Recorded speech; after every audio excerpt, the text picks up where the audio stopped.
I'm Rennie Scott Childress. I teach history at SUNY New Paltz. I'm also the presiding officer there and the co-chair of the Diversity, Equity, and Inclusion Committee. I have been dismayed at the current administration's attacks on DEI. I see DEI as really an aspect of our long history. We live in a country where people have continually struggled to expand the zones of freedom, the possibilities of equality. I think you can't have freedom without equality and vice versa. The two have to go together.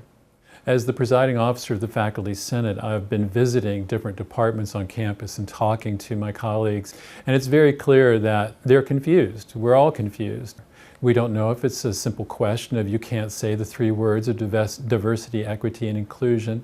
Does it mean that there are limits on all kinds of speech? Because we've seen that at the federal level, they've been literally erasing, painting over words like women, equity, inclusion, African American.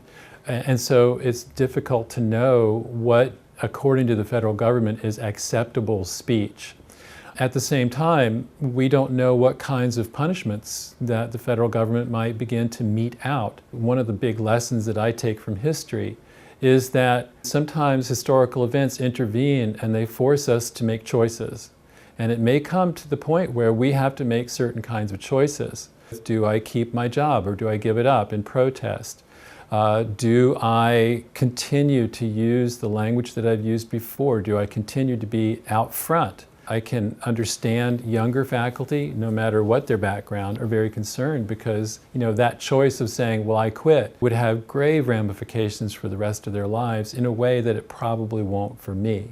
These issues are being visited upon us, and the only choice we have is our response.